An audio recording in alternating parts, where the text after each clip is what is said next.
लेकिन वो एक इतने से ही गेम में इतनी सी ही छोटी सी उसने एक्सपीरियंस से कितनी सारी चीज़ों को डेवलप कर लिया जो आपके लिए एक बेवकूफ़ी भरा हो सकता है। क्योंकि कूदा तो यहाँ से ये क्या कर रहा है, तो बच्चा अपना बैलेंस कर रहा है, बॉडी कंट्रोल सीख रहा है, साथ में उसको कॉग्निशन डेवलपमेंट हो रहा है, उसको परसेप्शन आ रहा है कि यहाँ से कूदने से चोट नहीं लगती, राइट। तो जो होलिस्टिक डेवलपमेंट है और डेवलपमेंट और लर्निंग जो है इट इज़ इंटरकनेक्टेड, हम इनको अलग अलग नहीं कर सकते, ये दोनों इंटरकनेक्टेड है, इंटर रिलेटेड है और एक दूसरे से इनसेपरेबल है, हम इनको अलग नहीं कर सकते। तो होलिस्टिक डेवलपमेंट में child learn through the experience, कोई मुझे बताएगा कैसे? Do you agree that child learn best by doing और बाय एक्सपीरियंस? जैसे कोई एग्जाम्पल?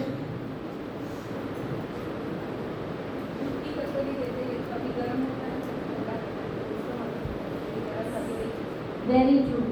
तो बच्चे को आप कितना भी जो है लगातार बोल दीजिए, अनटिल अनलेस जो चाइल्ड अपने आप से खुद से एक्सपीरियंस नहीं करेगा उसको नहीं समझ आएगा। उसको लाभ बताते रहिए कि जो ये यहाँ पर जो गैस स्टोव है ये गर्म होता है, उसको छूना मत, तेरे को चोट लग जाएगी। आप देखना कभी या तो एक्सीडेंटली उसको टच कर ले या जो है वो पर्पसली उसको टच करके देखेगा तो उसको पता चलेगा कि ये गर्म है, तो वो फिर कभी नहीं छूटेगा।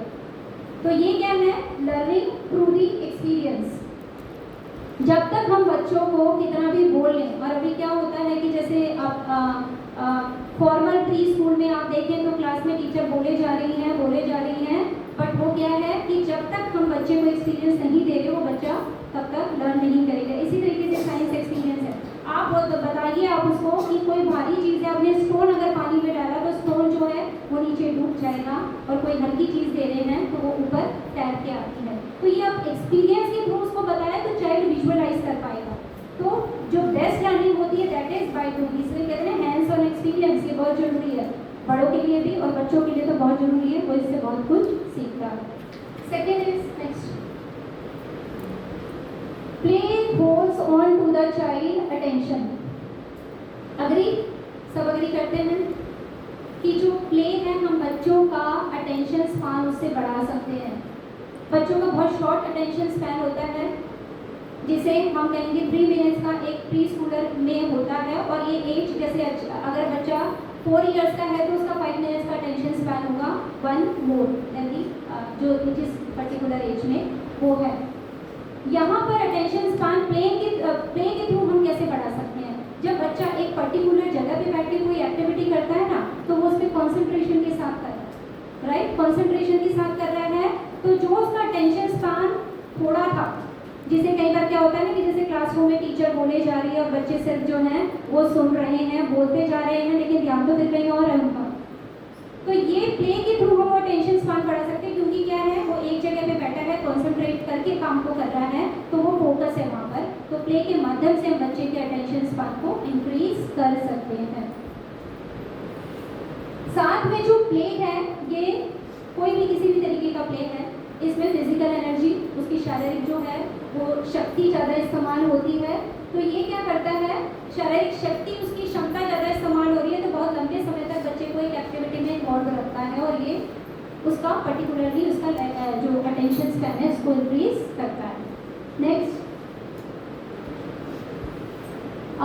थर्ड है कि जो लर्निंग है वो थ्रू प्ले इज फन।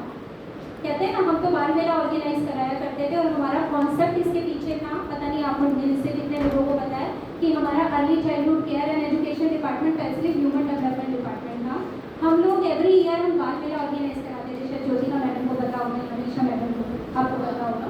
तो हम हर साल जो थे एक बाल मेला ऑर्गेनाइज कराते थे जिसमें सारे सूरत के स्कूल्स के बच्चे आते थे, और हमारा मेन क्या था कि लर्निंग थ्रू फन, कि आप यहाँ पर बहुत सारी चीज़ें सीखोगे। जैसे एक बार हमने मल्टीपल इंटेलिजेंस का काउंटर रखा था। मल्टीपल इंटेलिजेंस में अलग अलग एक्टिविटीज़ की, कॉग्निटिव डेवलपमेंट की, फिर लैंग्वेज डेवलपमेंट, वहाँ पर बच्चे फन के थ्रू अलग अलग एक्टिविटीज़ को वो लर्न कर रहे हैं। तो हमेशा प्ले से बच्चा जो है वो मज़े करके या उस चीज़ को एंजॉय करके लर्निंग करता है। प्ले एक्टिविटी क्या है? बच्चा खुद से कर रहा है, खुद से वो एंजॉय कर रहा है, तो it should not be forced. और हम क्या करते हैं, हम प्री स्कूल में भी ये करते हैं, स्कूल में भी कि now this is the time for a particular activity, ये जो है अब इस टाइम पे हम ये करेंगे, और जैसा टीचर इंस्ट्रक्ट करेगी हम वैसा करेंगे। करते हैं ना ऐसा कि इसको इसी तरीके से करना है, मतलब आप अपने आइडियाज़ को बच्चों के ऊपर फोर्स कर रहे हो। हम घर में भी यही करते हैं कि ये जो है हमें इस तरीके से करना है, ये पिक्चर आपको ऐसे ड्रॉ करनी है, ये क्ले जो है आपको मैंने ये शेप बना के रखा है, आपको ये जो है ऐसे मोल्डिंग करनी है। तो ये क्या हो रहा है, हम बच्चे भी अपने आइडियाज़ डालते हैं।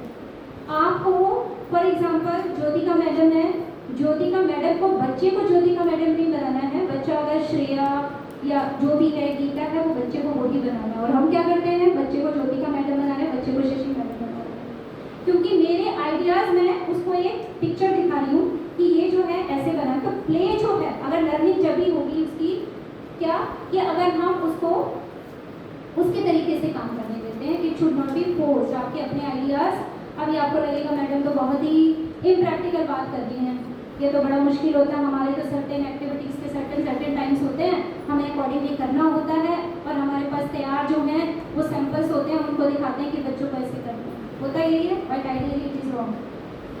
हमें ऐसा नहीं करना चाहिए, बिकॉज आप क्रिएट कर रहे हो, आपने कितनी सारी मैडम क्रिएट कर दी है वहाँ, वो आपकी थिंकिंग है, आपके आइडियाज़ हैं, बच्चे के अपने आइडिया नहीं है। हम घर में भी ये करते हैं कि अपना आइडिया हम बच्चे के ऊपर इम्पोज करते हैं कि तुझे यही काम करना है, और यहाँ से उसकी जो इंडिपेंडेंट या इंडिविजुअल पर्सनैलिटी है वो डेवलप नहीं होगी, और हमें प्रॉब्लम यही आ जाती है कि तो मेरी तरह काम नहीं कर रहा है, ये ऐसे नहीं कर रहा है, right. It is not fair for adult to embark them with the ideas and their point of view. बच्चा तब तक एंजॉय नहीं करेगा। कई बार क्या होता है, हम कंप्लेन करते हैं कि ये हम इतना सारा करा रहे हैं, बच्चे तो एंजॉय नहीं कर रहे हैं, ये तो इस एक्टिविटी में इंटरेस्ट नहीं ले रहा है। It is because of the thing कि आप अपने आइडिया को उसके ऊपर इम्पोज कर रहे हो। उसको जो टॉय मटेरियल है किसी और तरीके से मैनिपुलेट करना चाहता है, लेकिन आपको तो ब्लॉक ऐसा ही बनवाना है, आपने तो पिक्चर दिखाई है ऐसा ही क्रिएट करना है, राइट। तो यहाँ पर हम उसकी लर्निंग के बीच में बाधा डाल रहे हैं। लर्निंग थ्रू फन, उसमें हम बिल्कुल उसको उसका जो ऑब्जेक्टिव है फुलफिल नहीं कर पा रहे। प्ले जो है एक एंजॉयबल मीडियम है, जिससे बच्चा क्या है खुद रेडी है लर्न करने के लिए।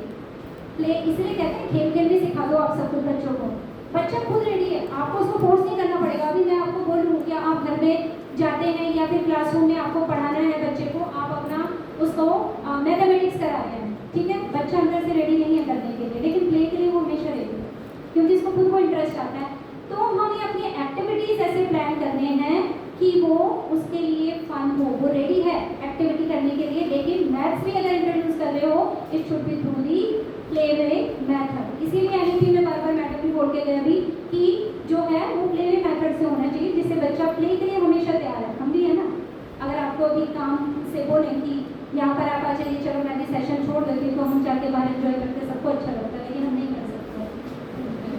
नेक्स्ट,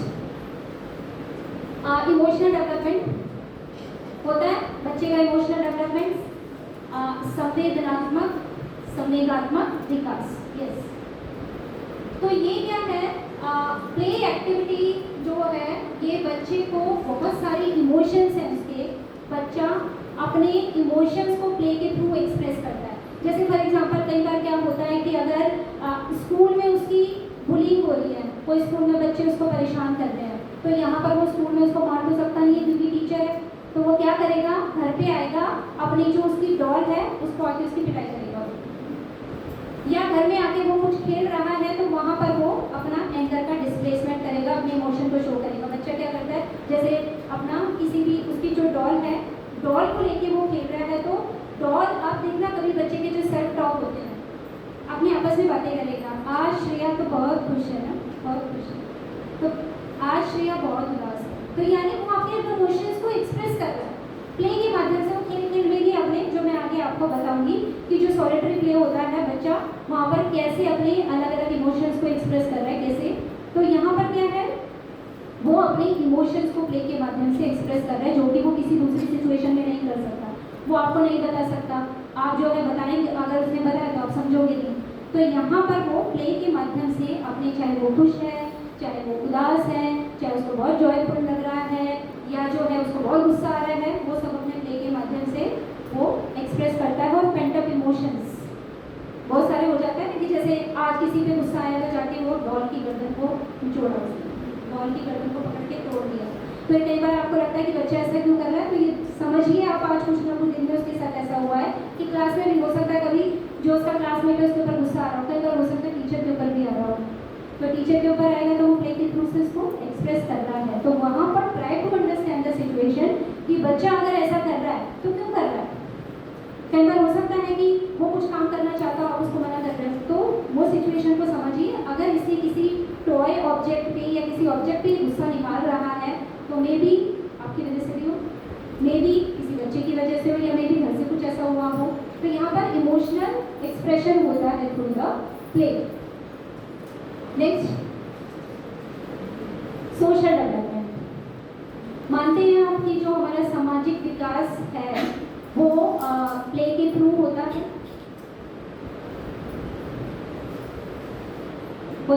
कैसे? Sharing, very good.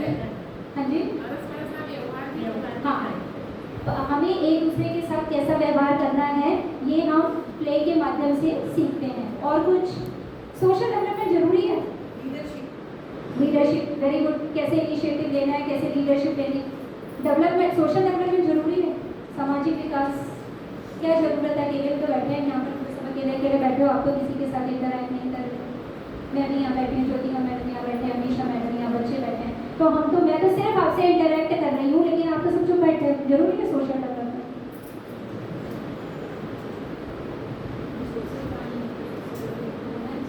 होना ही नहीं चाहिए। सोशल, हम जिसे कहते हैं ना, ह्यूमन जो है वो सोशल एनिमल है, तो सोशल डेवलपमेंट होना ही चाहिए। बहुत सारी चीज़ हम एक दूसरे से सीखते हैं, हमें कोई ऐसा नहीं है कि बाय बर्थ हम सब कुछ सीख के पैदा हो रहे हैं, ठीक है।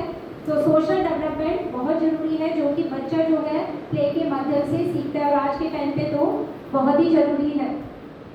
अभी सबने पैंडेमिक का सिचुएशन देखा है, वहाँ पर बच्चों का सोशल डेवलपमेंट जो है वो काफ़ी वीक हो गया था, नहीं कर पा रहे थे, सोशली इंटरेक्ट नहीं कर पा रहे थे, और वो उनके जो सोशल डेवलपमेंट उनका वीक हो गया है या वो इंटरेक्ट नहीं कर पा रहे, वो आपका उनके विड्रॉल नेचर में दिखेगा।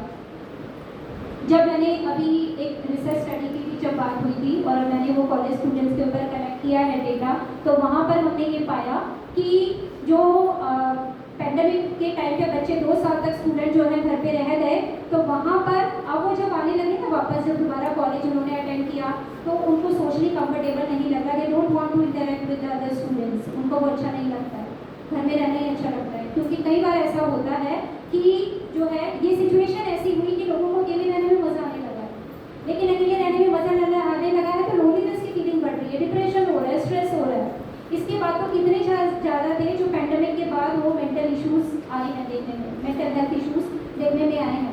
तो सोशल डेवलपमेंट बहुत ज़रूरी है, और बच्चा इससे रमत गमत के माध्यम से जो है वो इसको बूस्ट कर सकता है। Play provide an opportunity for children to demonstrate their abilities and skills. होता है प्ले के माध्यम से बच्चा अपनी क्षमताएं और उसकी जो हुनर है, जो स्किल है, उसको दिखाता है, ठीक है। कई बार जैसे क्या होता है कि जैसे क्लासरूम में भी आप उनको एक्टिविटी दे रहे हो, तो आके सबसे पहले जिसने कर ली वो आपको दिखाएगा, देखो मैंने कितने अच्छे से की है। और ये अच्छा वर्ड क्यों बोल रहा है पता है आपको? अच्छा वर्ड वो बोल रहा है क्योंकि उसने अपने फ्रेंड को देख लिया कि वो अच्छे से नहीं कर रहा है, ठीक है। तो वो अपने आप से उससे एनालाइज कर दिया कि मैंने बहुत अच्छे से की, क्योंकि मेरे फ्रेंड ने यहाँ पर वो अच्छे, उससे बेहतर है मेरी, तो मैं मैम को पहले दिखा के आता हूँ, ये आती है। तो वो अपनी एबिलिटीज और स्किल्स प्ले के माध्यम से दिखाते हैं, या प्ले के माध्यम से डेवलप करते हैं। This enables them to develop a more definite and realistic concept about social development। जब बच्चे का हो रहा है तो वो अपने आप को ग्रुप में कहाँ पाते हैं, राइट? कैसे वो दूसरों के साथ इंटरेक्शन होता है, कितना कंफर्टेबल वो दूसरों के साथ फील करते हैं, कितने उसके फ्रेंड्स हैं। हम अपना सोशल डेवलपमेंट कैसे मानते हैं? हम ये बोलते हैं ना कि मेरे तो बहुत सारे फ्रेंड्स हैं, वो है ना वो फॉर एग्जाम्पल ये गीता है, इसके तो बहुत कम फ्रेंड हैं, तो ये सोशल नहीं है ना। तो सोशल डेवलपमेंट से बच्चा, ये प्ले के माध्यम से बच्चा ये देख पाता है उसके कितने फ्रेंड्स उसको एक्सेप्ट कर रहे हैं, क्या उसका प्लेस है ग्रुप के अंदर, क्या वो लीडर है या वो बाकी और बच्चों के साथ खेलना पसंद। तो वो अपने आप को ये वर्ल्ड में कहाँ फिट होते हैं ना, वो प्ले के माध्यम से जान पाता है अपने बारे में कि मैं कहाँ फिट होता हूँ। नेक्स्ट, लिंग्विस्टिक डेवलपमेंट, भाषा का विकास प्ले के माध्यम से कैसे हो रहा है, क्योंकि प्ले के माध्यम से बच्चे को अलग अलग अवसर मिलते हैं बहुत सारी भाषा को सीखने के और अपनी भाषा को एक्सप्रेस करने के। बच्चा बोलना सीख रहा है, प्ले के माध्यम से वो दूसरे बच्चों के साथ बोल रहा है, टीचर उसके साथ बोल रही है, उसको इंस्ट्रक्शंस दे रही है, तो नए नए शब्द जो है वो सीख रहा है। और बच्चा क्या करता है, जो केयर गिवर है, चाहे वो टीचर है, चाहे वो स्कूल घर में मम्मा है, उनकी भाषा को बहुत ध्यान से सुनता है। इसलिए teachers please be careful when you use any kind of language with the children, in front of children. बहुत जरूरी होता है। सेम भाषा बोलेगा बच्चा, इमिडिएट कर रहा है, भाषा का विकास ही वहाँ से हुआ, हमें कहने की जरूरत नहीं। अभी आप देखिए, आप गुजराती भाषा से हैं तो आपका बच्चा बिना कुछ कहे गुजराती भाषा ही सीखेगा, इंग्लिश तो नहीं सीखेगा। तो वो एक एक शब्द जो आप बोल रहे हैं बच्चा आपसे ही सीख रहा है। घर में अब मैं हिंदी स्पीकिंग हूँ, मेरे बच्चों ने हिंदी सीखी पहले। जो आप देखो फर्स्ट वर्ल्ड कंट्रीज में चले जाओ या किसी फॉरेन कंट्री में, वो बच्चा इंग्लिश सीख रहा है। तो बच्चा भाषा का विकास उसके घर का जो एनवायरनमेंट है वहाँ से सीख रहा है। सेकेंड इज स्कूल, तो जो शब्द आप बोल रहे हैं बच्चा सेम इमिटेट करेगा। तो ये इसीलिए सभी टीचर्स को घर में, ठीक है घर में तो हम अभी पेरेंट्स को तो एडुकेट नहीं कर रहे, but as early childhood educator मैं आपको ये कह सकती हूँ कि yes, be careful about your language, कि आप किस तरीके की भाषा का इस्तेमाल कर रहे हैं। बच्चा आपकी रोल मॉडलिंग कर रहा है, इमिटेशन कर रहा है, सब कुछ आपसे ही सीख रहा है। और प्ले के माध्यम से जो आप उसको सिखा रहे हैं वो आपकी भाषा के बहुत सारे शब्दों को सीख रहे हैं। जैसे एक एग्जाम्पल मैं आपको दूँ कि घर में अगर हस्बैंड वाइफ है, ठीक है, आपस में बहुत झगड़ा होता है उनका, कैसी भी अब्यूजिव लैंग्वेज इस्तेमाल कर रहे हैं, कुछ भी कर रहे हैं, तो बच्चा चुपचाप सुन रहा है। और हम क्या सोचते हैं, बच्चा तो बच्चा, इसको तो समझ नहीं आ रही, बच्चा अडल्ट है, राइट। गीजू भाई पादिका ने भी बोला कि बच्चे को एक अडल्ट की तरह हमें ट्रीट करना चाहिए, उसके अंदर फुल इमोशंस है। ऐसा नहीं है कि बच्चे के अंदर इमोशन नहीं है, उसकी अपनी फीलिंग और इमोशन एक बड़े के जैसे नहीं है, आप ही के जैसे होते हैं। हमें लगता है बच्चा समझता नहीं है। फिर कभी जो बच्चा अपने पेरेंट्स की अब्यूजिव लैंग्वेज को सुन रहा है घर में, भाषा समझ गया वो लैंग्वेज, जब दोनों में झगड़ा होगा ना भाई बहन में, सेम शब्दों का इस्तेमाल करेगा। फिर पेरेंट्स कहेंगे मैंने तो इसे सिखाया नहीं, कहाँ से सीख लिया है? तो वो कहाँ से नहीं सीखा, वो आपकी भाषा पकड़ी है उसने, आपके शब्दों को पकड़ के वो अपने उसमें निकाल रहा है। इसलिए जो जो शब्द हम किन्हीं फैमिलीज में, आप देखो कई फैमिलीज में बड़े सॉफ्ट स्पोकन पेरेंट्स होते हैं, और टीचर अगर क्लासरूम में जाएंगे बड़ी सॉफ्ट स्पोकन होगी, तो बच्चे की माइल्ड लैंग्वेज होगी, सॉफ्ट होगी। और कहीं पे बहुत ज़्यादा लाउड शाउट करके बोला जा रहा है, तो बच्चा वैसे ही लाउड और शाउट करके बोलेगा। So be careful. Next, sensory motor development play के माध्यम से होता है। मैडम ने बताया था कि जो फाइन मोटर स्किल यानी हमारे बॉडी के जो स्मॉल मसल्स हैं वो प्ले के माध्यम से, स्मॉल मसल्स का मतलब है कि आप अपने आई हैंड कोऑर्डिनेशन के साथ या अपने फिंगर्स के साथ जो एक्टिविटी कर रहे हैं वो गेम के थ्रू डेवलप हो रही है, चाहे वो ड्राइंग है, स्क्रिबलिंग है, या फिर पेंटिंग कर रहे हैं, लेसिंग द कार्ड्स हैं, या बटनिंग दी थिंग, जो भी आप इस तरीके की एक्टिविटीज़ हैं, तो फाइन मोटर स्किल्स का डेवलपमेंट प्ले के माध्यम से होता है। इसी तरीके से gross motor skills, jumping, hopping, running, walking, सब जो है बैलेंसिंग, ये सारा ग्रॉस डेवलपमेंट प्ले के माध्यम से हम बच्चों का देख पाते हैं, बच्चों का होता है। Next, physical development. So play के माध्यम से बच्चा फिजिकली भी स्टेमिना उसका डेवलप होता है।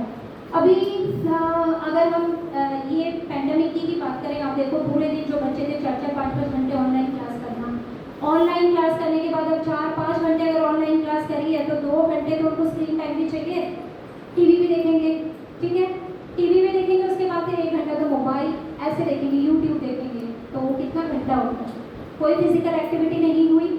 अब फिजिकल एक्टिविटी नहीं हुई, गेम तो प्ले तो हो ही रहा है कहीं, तो यहाँ पर उसका क्या है, it may affect to their appetite. फिर मदर इसको लगता है कि बच्चा खाना नहीं खा रहा, मेरे बच्चे को भूख नहीं लगती है, फिजिकल एक्टिविटी तो है नहीं वहाँ पर, और अगर एपिटाइट कम होगी और ये सारा अगर एक ही जगह सारा दिन बैठा है तो पूरे मसल्स की एक्सरसाइज नहीं हो रही, पूरे बॉडी पार्ट्स की एक्सरसाइज नहीं हो रही, हो सकता है रात को नींद भी ना आए, स्लीप डिसऑर्डर भी हो जाए।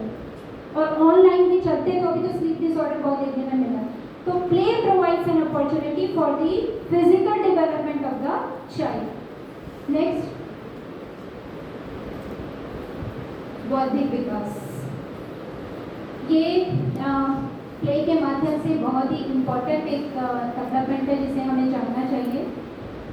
बच्चा क्या करता है प्ले के माध्यम से, जब वो कोई भी गेम और एक्टिविटी में इन्वॉल्व होता है तो यहाँ पर वो प्रॉब्लम सॉल्विंग स्किल्स भी सीख रहा है, चीज़ों को एक्सप्लोर कर रहा है, मैनिपुलेट कर रहा है, तो यानी मेमोराइज कर रहा है। कोई आप उसको गेम और एक्टिविटी देंगे तो वो उसको मेमोराइज भी कर रहा है, साथ में एक्सप्लोरेशन के थ्रू उसकी इमेजिनेशन को भी डेवलप कर रहा है, प्रॉब्लम स्किल्स सॉल्विंग स्किल्स को डेवलप कर रहा है, तो उसका कॉग्निटिव डेवलपमेंट हो रहा है। तो अभी आप देखिए सिर्फ प्ले नहीं है, एक बहुत बड़ा काम है और बच्चा इतना सारा जो है पूरा विकास प्ले के माध्यम से कर रहा है।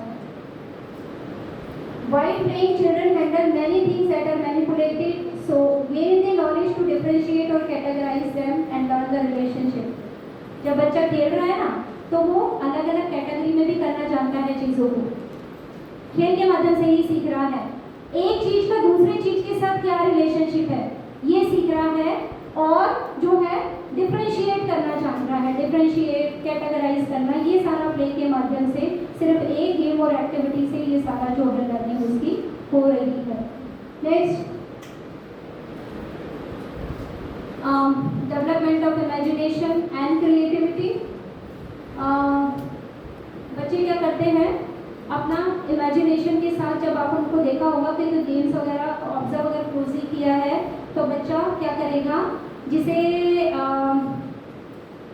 डॉक्टर पेशेंट खेलना है, राइट, कभी टीचर बन के खेलना है, तो ये क्या है, ये उसके इमेजिनेटिव प्ले है, अपने आप से इमेजिन कर रहा है और अपने आप से वो, अब वो हो सकता है कि वो टीचर से बहुत ज़्यादा इंस्पायर हो या टीचर उसको बहुत अच्छी लगती हो, तो वो क्या करेगा अपने आप एक दिन घर पे जो है घर पे खेलेगा, बैठ के टीचर बन गया, ब्लैक बोर्ड को ये बना दिया और उसको तो लिखना, और जो टीचर इंस्ट्रक्शंस देती है same kind of instructions they use to give. They learn new relationship among individual object by playing. The child handle, manipulates, explore and create new things with what is present around her. So through exploration, self expression, जब वो कोई नई चीज़ को create कर रहा है तो समझो वो सेल्फ एक्सप्रेशन कर रहा है। किसी दिन आप उसको क्ले दीजिए बनाने के लिए, क्ले मोल्डिंग दीजिए, तो वो आज जो वो अंदर से फील कर रहा है उसका सेल्फ एक्सप्रेशन क्ले मोल्डिंग में नजर आएगा। या अगर पेंटिंग या आप ड्राइंग देते हो ना तो उसका वो एक्सप्रेशन उसकी पेंटिंग और ड्राइंग में दिखेगा। तो पेंटिंग और ड्राइंग के थ्रू भी यू कैन, जैसे मैम ने बोला कि ऑब्जर्वेशन के थ्रू हम बहुत कुछ बच्चों का जो हम करते हैं असेसमेंट कर सकते हैं, आप उसके थ्रू भी जान सकते हो। जो वो ड्रॉ कर रहा है, जो वो पेंट कर रहा है, तो यानी वो अपने आप को एक्सप्रेस कर रहा है पेपर के ऊपर, तो ये एक इमेजिनेशन और क्रिएटिविटी प्ले के थ्रू होती है। Next, so friends, these are some suggested activities. You can take a picture. मैं इसको थोड़ा डिटेल में नहीं लूँगी क्योंकि बाकी का फिर जो है वो टाइप्स ऑफ प्ले चला जाएगा, वो स्टेजेस ऑफ प्ले चली जाएंगी जो मुझे लेनी है। So physical fine motor activities के लिए आप ये एक्टिविटीज़ हैं, जैसे फिंगर प्ले है, एक्शन प्ले है, ब्लॉक बिल्डिंग है, थ्रेडिंग है, टीयरिंग एक्टिविटी है, कटिंग एक्टिविटी है, ये दे सकते हैं। फिजिकल ग्रॉस मोटर के लिए ये डिफरेंट टाइप ऑफ एक्टिविटीज़ हैं जो आप दे सकते हैं। सोशल डेवलपमेंट के लिए मे बी स्टोरी टेलिंग है, सॉन्ग्स हैं, ड्राइंग्स हैं, पपेट एक्टिविटीज़ हैं, ये सारे सोशल डेवलपमेंट में हेल्प करेगी। You can take a picture. Next, personal development के लिए may be dramatization, role play, doll play, ये सारी अलग अलग टाइप ऑफ एक्टिविटीज़ हैं जो प्ले के माध्यम से आप वो पर्टिकुलर डोमेन को हेल्प कर सकते हो डेवलप करने में। इमोशनल एंड एस्थेटिक, अब जब भी आप प्लान करें ना एक्टिविटी, डोमेन वाइज प्लान कीजिएगा कि अगर जरूरी नहीं है एक आप ड्रामेटाइजेशन कर रहे हो तो it only help in the personal development, उसके साथ में साइमल्टेनियसली मैम का डिटेल में लेंगे कि होलिस्टिक डेवलपमेंट जो है सारे जो डोमेन से कैसे इंटरकनेक्टेड है। मैं सिर्फ आपको प्ले के थ्रू हम कैसे हेल्प कर सकते हैं इनको डेवलप करने में। Then cognitive development, cognitive development के लिए ये there are list of activities which you can give. Next, now for sensory development another type of activities, you can take a picture. Language and communication, list of activities जो आप देख सकते हैं। So this is all about the रमत गमत के द्वारा सर्वांगीण विकास हमारा ये हुआ। अभी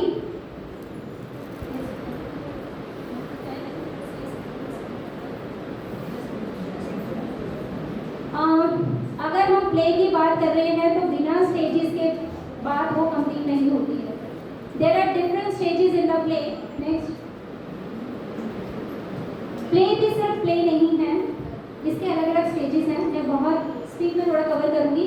एक्चुअली टीचर्स प्ले एक ऐसा टॉपिक है जिसके लिए 2 से 3 घंटे समझाने के लिए चाहिए। उसमें टाइप्स ऑफ प्ले भी आता है, स्टेजेस भी है, लेकिन चूंकि 1 ही घंटा है इसमें कंप्लीट करना है, तो जितना बेसिक हम आपको बता सकते हैं उतना मैं ट्राई कर रही हूँ बताने की। ये देखिए आप, देयर आर टोटल पार्टन जो थे उनके अनुसार there are 6 stages of the play. Next, unoccupied play, समझ आ रहा है कुछ ये पिक्चर से? ये जो प्ले है बर्थ से लेके 3 साल की एज तक होता है। इसे हम स्पॉन्टेनियस प्ले भी कहते हैं। इसके लिए कोई मटेरियल नहीं चाहिए खेलने के लिए, बच्चा सिर्फ खेलता है। ये अनऑक्युपाइड प्ले है। इसमें क्या करता है, ये अनऑर्गेनाइज होता है, कोई ऑर्गेनाइजेशन नहीं है, कहीं पर कोई चीज़ ऐसे नहीं कि बच्चे को जो मिल रहा है उस चीज़ को मैनिपुलेट कर रहा है और उससे खेल रहा है। यहाँ पर क्या करता है बच्चा, जब मैनिपुलेट करता है तो they learn self control, master होते हैं अपने आप को, किसी चीज़ को पकड़ के किस तरीके से उसे होल्ड करना है। बच्चे is learning self control and they learn the things around them. इधर उधर से छेड़ा जो भी करा, जैसे आप इसमें देख रहे हो बच्चा क्या कर रहा है, उसके पास चिप्स का पैकेट है और एक वो उसके पास टम्बलर है, उसको वो ऐसे ही वो मैनिपुलेट कर रहा है। तो ये क्या है, यहाँ पर बच्चा अपनी सेंस, अनऑक्युपाइड प्ले में ज़्यादातर आप देखना बच्चा सेंस ऑर्गन के थ्रू मैनिपुलेट करता है। छोटे बच्चों को आप देखो, इन्फेंट जो होते हैं, अगर चप्पल भी बढ़ गया तो क्या करेंगे, मुंह में डालेंगे। जो भी चीज़ आएगी हर चीज़ को मुंह में डाल के वो क्या करते हैं, उसको एक्सप्लोर करते हैं। तो अनऑक्युपाइड प्ले में कोई भी सर्टेन स्ट्रक्चर नहीं होता, कोई रूल्स एंड रेगुलेशन नहीं होता, इसके लिए कोई टॉय मटेरियल की भी जरूरत नहीं होती। ज़रूरत क्या है, सुपरविजन की, वो एक अडल्ट उसको सुपरवाइज करे, दैट्स इट। यहाँ पे बच्चा अपने आप एक्सप्लोरेशन से बहुत सारी चीज़ें सीख लेता है। Next, solitary play. Solitary play is, ये बच्चों में दिखाई देता है 2 से 3 साल के बच्चों में। यहाँ पर हम इसे क्या कह सकते हैं, वो तो स्पॉन्टेनियस प्ले था, ये अपने आप में अब इंडिपेंडेंट प्ले है, बच्चा अपने आप खेलना शुरू कर रहा है। अब वो ऐसा नहीं है, अनऑर्गेनाइज नहीं है, थोड़ा सा ऑर्गेनाइजेशन आ जाता है, वो थोड़ा स्ट्रक्चर करके खेलना शुरू कर देता है। They play alone and continuously focus only on their own activity, thereby entertaining themselves without any social involvement. Solitary play में क्या करता है बच्चा, कोई सोशल इन्वॉल्वमेंट नहीं होती है, अपने आप से वो है खेल रहा है, उसको किसी दूसरे की भी जरूरत नहीं होती, ना सोशली इंटरेक्ट करता है। कई बार क्या होता है कि पेरेंट्स ऐसा सोचते हैं कि उनका बच्चा अपने आप अकेला खेलता है, तो it is not normal, it is one of the stage of the play, कि बच्चा अगर अकेला भी खेल रहा है तो वो बहुत सारे अपने जो है फिजिकल और मेंटल स्किल्स को डेवलप कर रहा है, साथ में कुछ नए पर्सनल स्किल्स हैं जिनको वो मास्टरी हासिल कर रहा है। इमेजिनेशन इससे डेवलप होती है और they apply any rule wise playing, अपने आप ही उनके रूल होते हैं। जैसे इसके लिए किसी मटेरियल की जरूरत नहीं है। फॉर एग्जांपल जैसे जानवी है, वो खेल रही है, शी इज़ अ इन्फेंट, तो उसको यहाँ पर किसी चीज़ की ज़रूरत नहीं है। उसको देखा ब्लैंकेट पड़ा है, ब्लैंकेट से क्या करेगी, अपना टेंट हाउस बना लेगी, और जो उसकी डॉल है उनको फ्रेंड बना लिया। अभी डॉल को फ्रेंड बना के क्या करा, अपने आप तो लीडर बन गई, प्रिंसेस बन गई, और वो उनको डॉल्स को इंस्ट्रक्ट कर रही है अपने फ्रेंड्स समझ के। तो ये सोलेटरी प्ले है, इसमें किसी की ज़रूरत नहीं है, बच्चा अपने आप से खेलता है और जो है अपने आप से बहुत सारी फिजिकल और मेंटल स्किल्स को डेवलप करता है। Next, Onlooker play, third type of play. ये ज़्यादातर देखने में आता है 2 से 2.5 साल तक के बच्चों में। ऑनलुकर प्ले में बच्चा क्या करता है, वो अपने आप नहीं खेल रहा है, वो दूसरे बच्चों को ऑब्जर्व कर रहा है। जैसे आपने अपने स्कूल में भी कई बार देखा होगा कि बच्चे कभी कभी उनको खेलने का मन नहीं है तो दूर से ही खड़े होकर देखेंगे, और वो क्या करते हैं, दूर से खड़े होकर देख रहे हैं, और देखने में भी डोंट थिंक कि it is a wastage of time. बड़े लोगों को तो क्या लगता है कि ये ऐसे खाली बैठा है, दूसरों को देख रहे हैं, क्या अपने आप तो कुछ खेल नहीं रहा, फिजिकली इन्वॉल्व तो हो ही नहीं रहा, लेकिन वहाँ पर भी बहुत चीज़ें सीख रहा है। फॉर एग्जाम्पल जैसे आप क्रिकेट मैच देखते हो, आप तो खुद तो खेल ही रहे, लेकिन क्रिकेट मैच कैसे खेला जाता है, क्या उसके रूल्स एंड रेगुलेशंस होते हैं, आप तो लर्न कर रहे हो ना। तो बड़े लोग क्या सोचते हैं कि बच्चा जब तक खुद नहीं खेल रहा है, it's a wastage of time. तो ऑनलुकर प्ले से भी बच्चा जो है वो किस तरीके से अबाउट इट। जैसे एक एग्जांपल अगर लो कि बच्चा जो है, एक नया बच्चा आया है स्कूल में, साथ में अभी वो बहुत किसी को नहीं जानता, लेकिन वो साथ में जो है अपनी कोई उसकी जो क्लासमेट है उसके पास बैठा, वो ऑब्जर्व कर रहा है कि वो किस तरीके से ब्लॉग्स को मैनिपुलेट कर रही है। तो यहाँ पर अगर वो सामने से देख रहा है और उसको ये समझ आ रहा है, क्योंकि वो देख उसको बहुत ध्यान से रहा है, वो खुद नहीं खेलेगा बिकॉज अभी नया है, थोड़ी सी हेजिटेशन है, तो वो क्या करेगा, उसको सजेशन दे देगा तो ये वाला ब्लॉग को यहाँ पे लगा तो तेरा जो बनाना चाहती है तो वो बनेगा, राइट। तो sometimes he also give advice, वो एडवाइस भी कर रहे हैं वहाँ पर। तो onlooker play is not only कि हम ये सोचे it is a wastage of time, वहाँ पर बच्चा बहुत सारी चीज़ों को how to interact with the others, they also learn with this kind of play. This play help them to understand how to engage with other physically, mentally, emotionally and socially. जब वो पूरी टीम को देखते हैं ना खेलते हुए, तो उनको पता है कि पूरी टीम में कैसे खेलना है आपको और किस तरीके से हम फिजिकली, मेंटली और सोशली इन्वॉल्व हो सकते हैं एक टीम के साथ। तो वो हमें देखने से ही समझ आता है, हम भी बहुत अच्छे से देखते हैं ना, आज उसने साड़ी कैसी पहनी थी, मैं भी तो वैसी पहन के आऊँगी, है ना। आज उसने जो है कैसे ड्रेसअप हुआ था, मैं भी ऐसे, हम तो देख के तो सीख रहे हैं, ऑब्जर्व भी तो कर रहे हैं। तो observation is not a wastage of time. Onlooker play जो है वो वेस्टेज नहीं है, वहाँ पे बच्चा बहुत सारी चीज़ों को लर्न कर रहा है। Next, parallel play. तो parallel play 2 to 3 years of age, तो हम ये कह सकते हैं कि ये पहला स्टेप है। पहले सोलिटरी प्ले में तो बच्चा खुद ही खेल रहा, कोई इंटरेक्ट नहीं कर रहा, तो ये पहला स्टेप है जहाँ पर बच्चा सोशल इंटरेक्शन शुरू करता है। यहाँ पर क्या है कि वो जो दूसरा बच्चा खेल रहा है उसके साथ बैठ के खेल रहा है, बस उसके साथ ही बैठ के खेल रहा है, कोई इंटरेक्शन नहीं है, कोई आपस में बातचीत नहीं कर रहे, वो अलग खेल रहा है, वो अलग खेल रहा है। एंड यहाँ पर बच्चे ईगो सेंट्रिक होते हैं नेचर में, ठीक है, ना उससे बात करनी है ना कुछ बात करनी, बट यस मैं उसके साथ बैठ के खेल रहा हूँ। और दे डोंट रिएक्ट, वो रिएक्ट कब करेंगे जब हम उनको ग्रुप से निकाल दोगे। तो ये इस तरीके का प्ले है कि जहाँ पर बच्चा पहला स्टेप है उसका सोशल डेवलपमेंट की तरफ, कि यहाँ पर वो सोशली इंटरेक्ट करने की कोशिश, उसे दूसरे की प्रेजेंस आ रही है। कैसा होता है, मैं अगर आपको अभी क्लासरूम में यहाँ पर ये रूम में अकेले छोड़ दूँ तो आपको अच्छा नहीं लगेगा।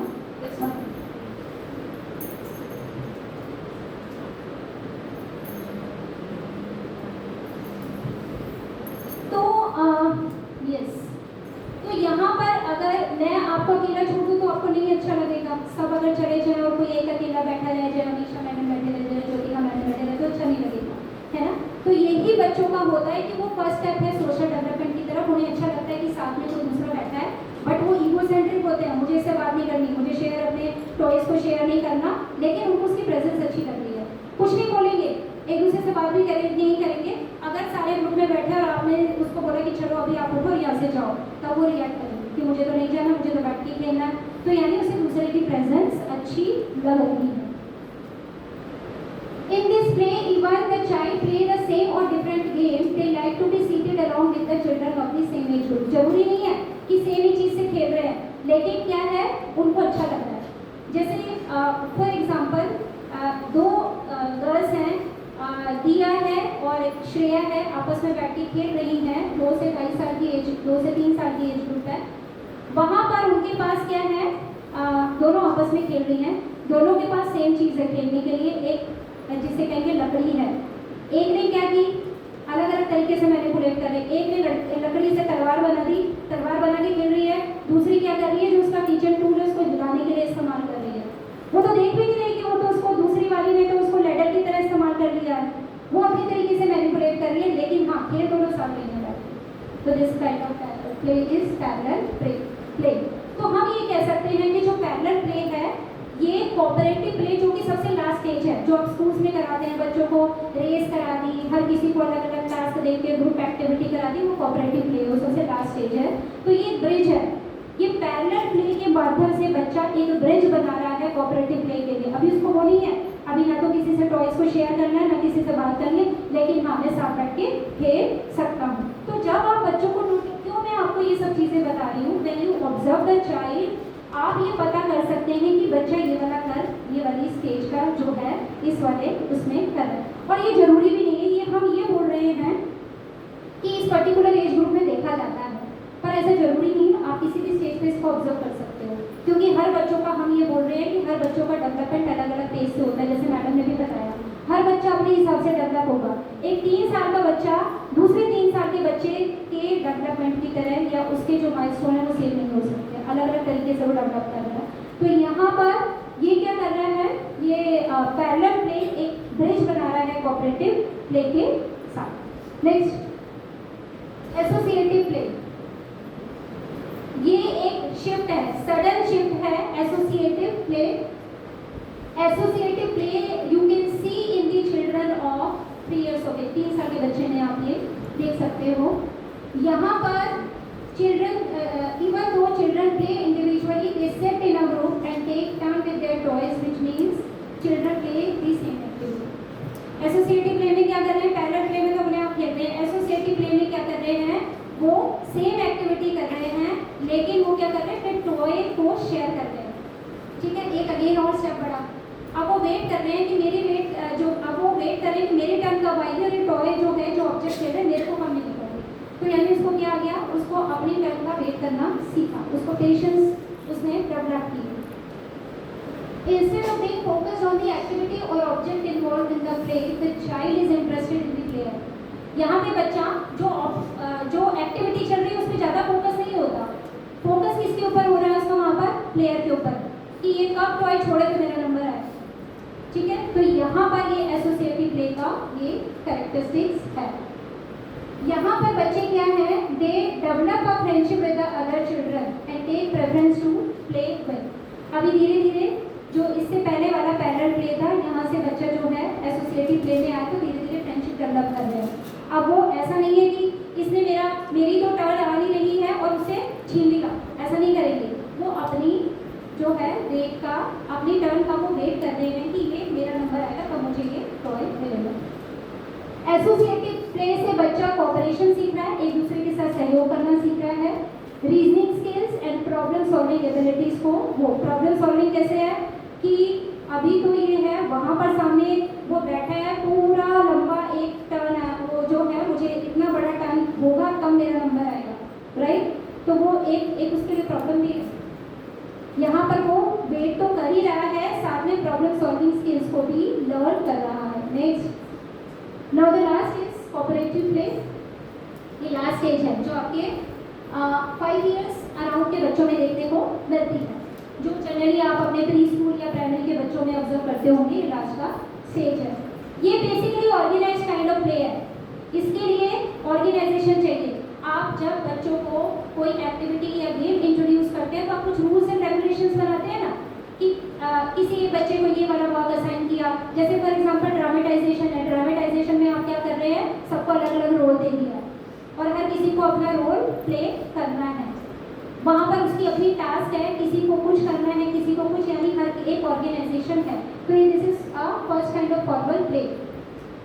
अब ये क्या है, ये कोऑपरेटिव प्ले का नाम ही इसीलिए कि सारे प्लेयर के एफर्ट से खेला जाता है, अकेला बच्चा नहीं खेल सकता, ना सॉलिटरी खेल सकता, ना पैरेलल प्ले कर सकता, उसको सभी चाहिए, उसको 5-6 मेंबर की टीम चाहिए, तब जाके कोऑपरेटिव प्ले जो है वो पॉसिबल होगा।